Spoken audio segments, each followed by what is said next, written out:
말씀을 보면서 정말 하나님께서 나를 위해서 무엇을 준비해 주시는가. 여호와 일에 말 그대로 준비하셨다는 거죠. 오늘 본 말씀에서 여호와 이레라는 말이 나오죠. 유명한 말씀이죠. 하나님께서 나를 위해서 준비하셨다는 거잖아요. 저와 여러분을 위해서 준비하셨어요.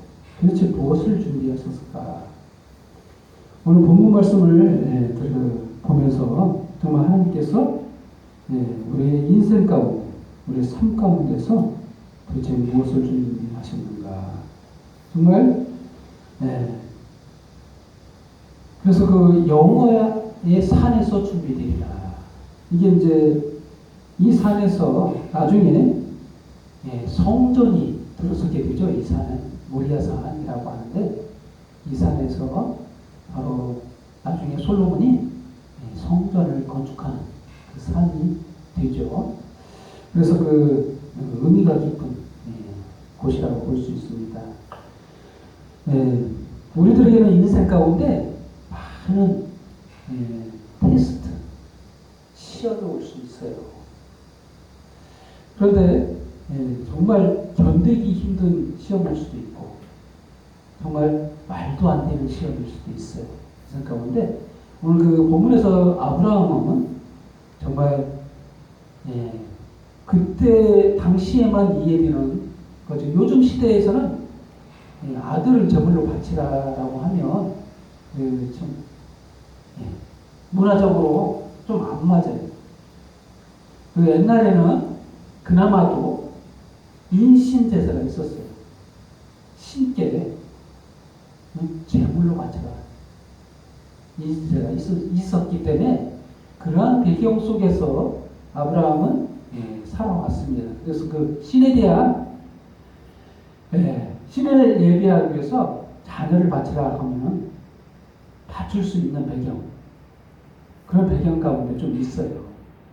요즘 같으면 그 문화가적으로 이해되지 않는 정말 황당한 그런 시험이 아닐 수 없고, 사실 하나님의 시험이 너무나도 이상하기도 해요. 그 2절, 9절, 2절 말씀 보면 네 아들, 네 사랑하는 독자, 이 사랑하는 독자 이삭, 이 사랑이라는 단어를 쓰면서도 하나님이 테스트를 하는 그런 구조. 하나님은 사랑이신 하나님인데 아들을 바치라니 이게 좀 모순적인 그런 부분이 있죠. 정말 이 테스트는 굉장히 하나님에게도 정말 부담이 있는 시험일 수 있어요. 만약에 아브라함이 시험을 통과 못하면 어떻게 해야 되는 거예요?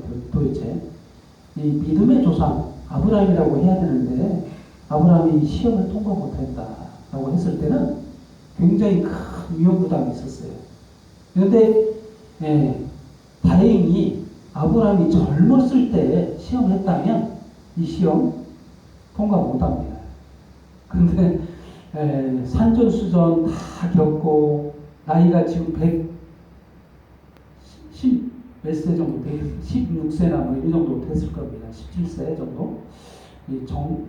이삭이 장작을 맬 정도의 나이, 청장년이 됐을 정도의 나이예요. 이게 자기 장작을 메고 어깨가 짊어지고 갈 정도니까 굉장히 성장한 아이가 됐다는 거죠. 또한 분명히 고령인 아버지가 결박할 때 뿌리치고 도망칠 수 있는 아이라는 거예요.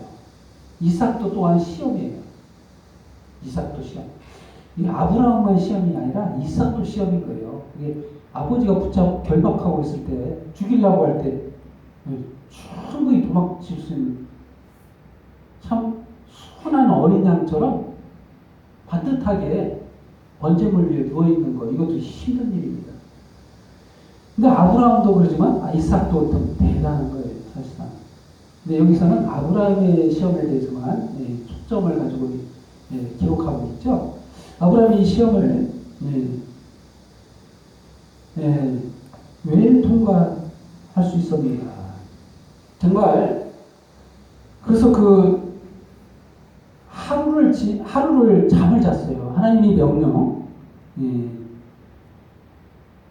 여호와의 산으로 가서 모리아 땅으로 가서 모리아 산에 가서 이삭을 바치라고 한 명령이 떨어지고 그 다음 날 하루를 잤어요. 거기서 얼마나 많은 생각을 했을까요? 하루를 자고 아침에 일찍 일어나가지고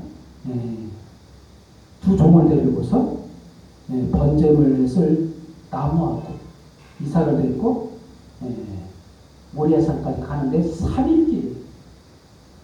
3일길 동안 또 얼마나 또 갈등과 고민, 이게 생각을 많이 했겠죠.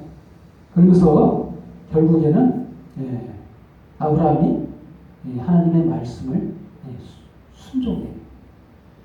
정말 그 믿음이라는 게 뭔가, 우리들에게 정말 이 아브라함과 같은 믿음이 있는가?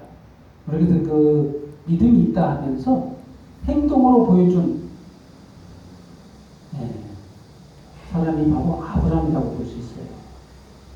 믿음은 말로만 하면 안 된다는 것을 실제적으로 보여주고 있어요. 그 정말 믿음을 실제적으로 행위로 보여준 사건이라고 볼 수 있는데, 이 아브라함이 그랬다는 거예요. 아브라함이 그렇게 번제할 어린 양이 없는데도 불구하고 데리고 가자가 아들 이삭이 질문을 하죠. 번제할 어린 양은 어디 있나니까? 번제할 어린 양은 어디 있나? 그러자 놀라운 대답을 하죠. 아브라함이 8절 말씀, 하나님이 자기를 위하여 친히 준비하시리라. 실제로는 번제할 어린 양을 이삭으로 정하셨잖아요, 하나님이.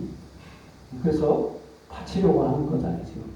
이걸 갖다가 지금으로 말하면 예배라고 합니다. 그래서 첫 번째 시험에서 바로 예배라는 용어가 나오죠. 이 예배로 해서 우리들은 예배를 위해서 살죠. 예배가 무엇입니까, 정말? 5절 말씀에 보면 종들에게 부탁하죠. 종들에게 너희는 여기 있어라. 나는 이삭과 함께 하나님께 예배하고 오겠다. 예배가 도대체 뭘까요? 이 예배는 정말 옛날 구약의 예배는 이 번제가 바로 예배예요. 이 예배에는 중요한 요소가 있습니다. 예배 받으실 하나님이 계셔야 되고, 예배 드려야 할 대상이 있죠. 죄인이 예배를 드리는 거예요. 죄인이 하나님께 예배를 드리는데 그냥 예배가 안 돼요. 딱 번제물이 필요해요. 이게 중요한 요소죠. 이 세 가지 요소가 필요해요, 예배에는. 오늘날 예배는 좀 틀리다고 생각하는데 그렇지 않아요. 오늘날 예배도 똑같아요. 예배 받으실 하나님이 계셔야 되고, 죄인인 내가 있어야 되고, 내가 하나님께 예배를 드려야 돼요. 근데 나는 의인이라고 생각하고 나는 깨끗하다고 생각하는 자는 이 예배의 당사자가 아닐 수 있어요. 그리고 대속물이 바로 번제에 쓸 양이 필요해요. 이게 재물이 필요하다는 거죠. 쉽게 말해서 나 대신 죽어줄 번제물이 필요하다는 거예요. 그래서 오늘의 예배가 정말 예배인가 했을 때 빠진 게 있을 수 있어요. 우리 빠진 게 뭘까요? 하나님은 알잖아요. 하나님께 예배 드려야 되는 걸 알고, 그리고 내가 주인인 줄 알아. 내가 드려야 된다는 걸 아는데 내가 열심히 예배하면 되는 줄 알아요. 내가 열심히 헌금하고 예배하고 열정을 다해 하나님을 찬양하고 그러면 되는 줄, 끝나는 줄 아는데 사실 이 대속물이 없다는 거. 대속물이 도대체 뭐냐? 나 대신 대속 죽음을 주신 바로 예수 그리스도의 십자가, 바로 예수님이 필요하다. 이 예배 가운데 만약에 예수님이 없다,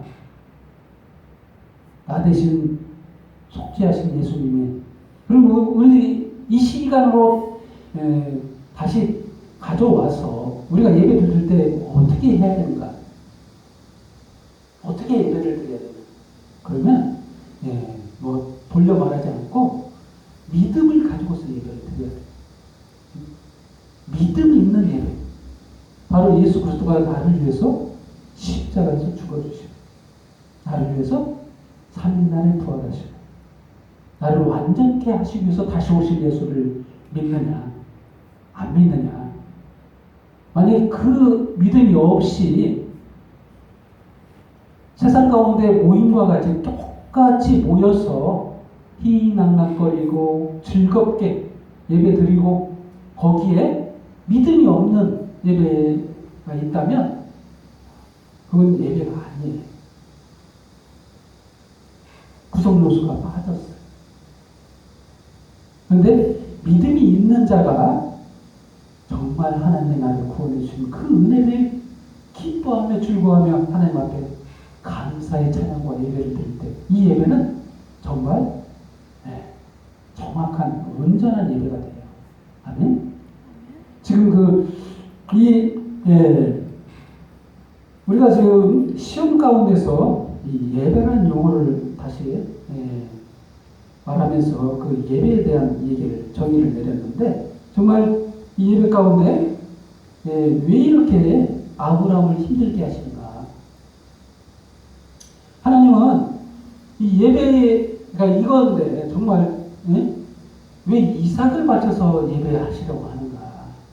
정말 사실 따지고 보면, 본질적으로 따지면 아무리 내 죄가 많더라도 내 대신 아들을 바쳐서 죄사함을 얻는다. 물론 그걸 또 이제 논리적으로 봐줄 수도 있겠지만, 정말 그렇게 해서 하나님의 합당 정말 기쁠까? 이걸 또 생각해 봐야 돼. 정말 사실 아브라함의 아들만 아들인가요? 이삭이 아브라함 자식만 자식이에요? 하나님 자식이기도 하잖아요. 어떻게 보면 본질적으로 따지면 모든 인간은 하나님 자식이에요. 어떻게 번제물로 쓰는 걸로 이렇게 기뻐할 아버지가 어떻게 알겠어? 그럼에도 불구하고 왜 아브라함을 통해서 이렇게 하시는가?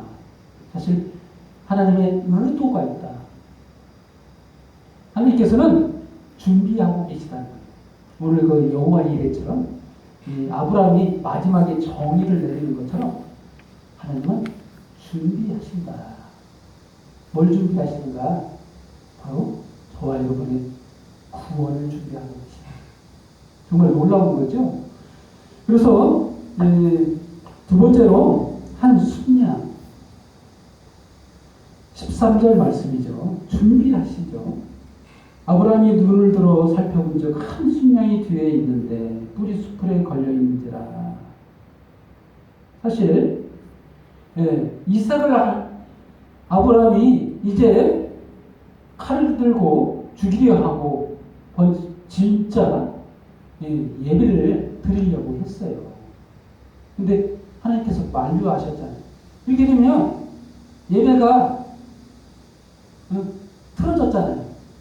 예배를 드려야 되는데 예배가 안 되잖아요. 번제물이 없어요. 폐회선을 해야 됩니다. 집에 다 가야 돼요.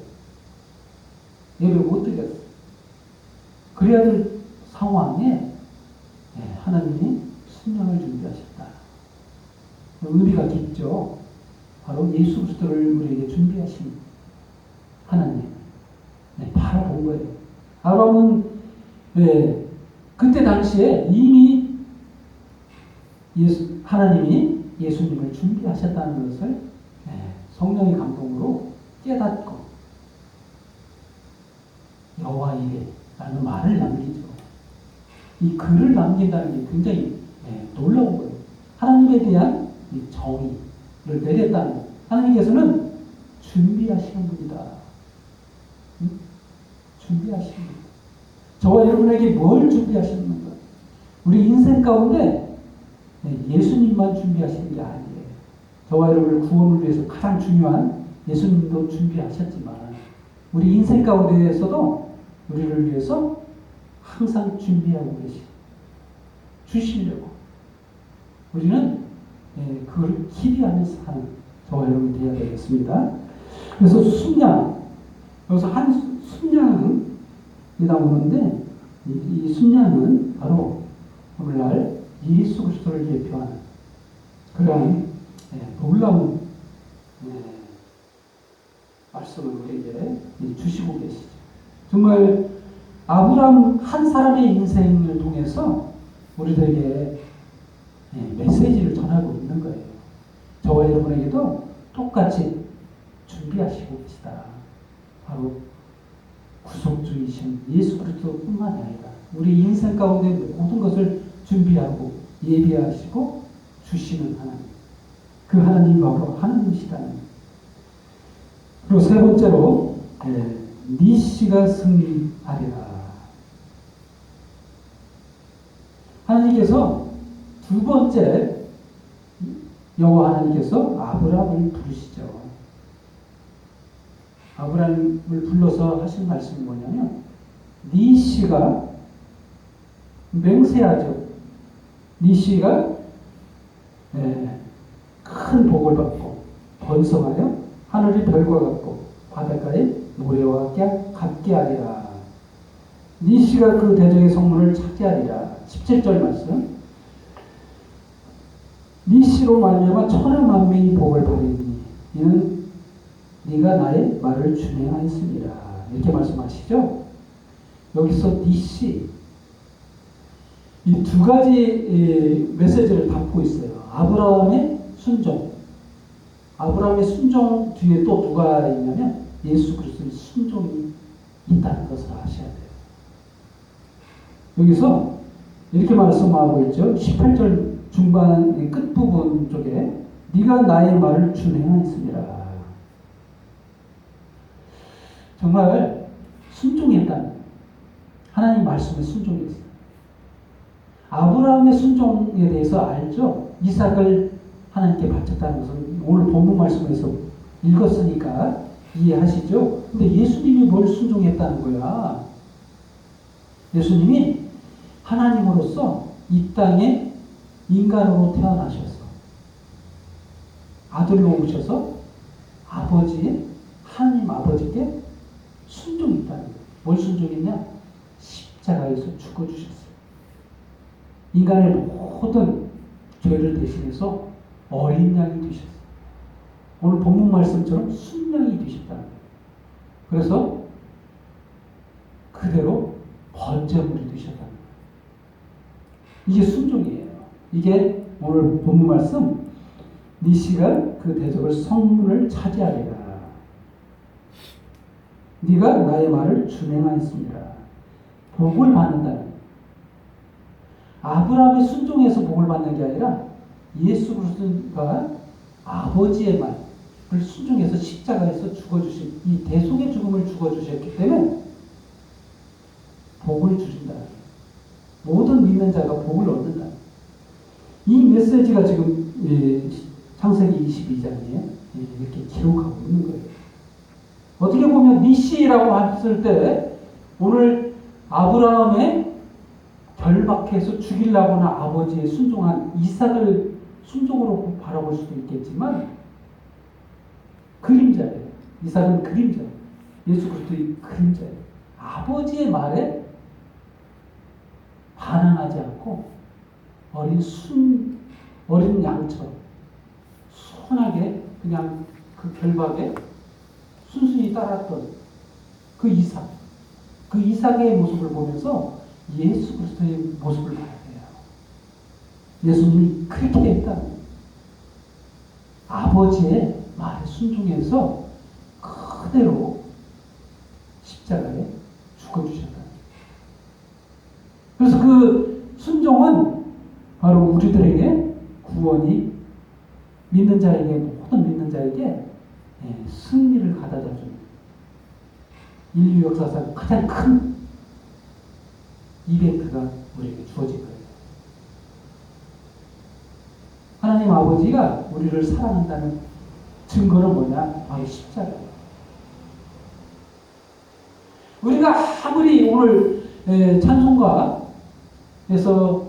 찬양하는 것처럼 우리의 죽음과 같은 모든 죄가 양털처럼 휘어지는 역사가 바로 이 십자가에서 일어났어요. 얼마나 큰 죄, 얼마나 많은 죄가 우리에게 있습니까? 이러한 모든 죄가 바로 예수 그리스도의 그 대속의 죽음 안에서 우리의 모든 죄가 깨끗해졌다. 믿습니까? 아멘?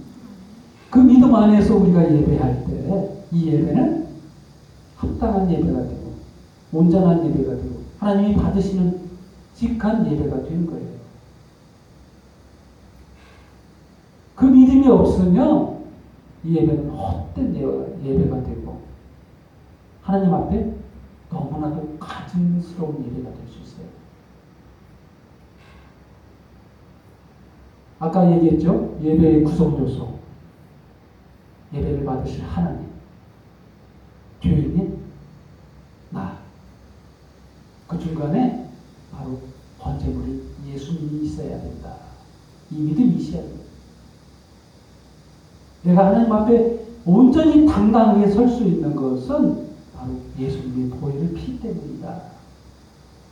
대속의 죽음이 있었기 때문에 저 여러분이 자유를 누리고 기쁨 속에 하나님 안에서 하나님을 찬양하고 예배할 수 있는 그런 은혜를 누리고 있다는 거예요. 아멘? 결론을 드리겠습니다. 여호와의 일. 하나님께서는 지금도 저와 여러분을 위해서 준비하고 계십니다. 이미 예수님을 준비해서 우리를 구원하셨고 또한 이 구원뿐만이 아니라 또 다른 놀라운 일들을 우리를 위해서 지금 준비하고 계십니다. 하나님임을 오늘 본문 말씀을 통해서 저와 여러분에게 말씀하고 있는 거예요.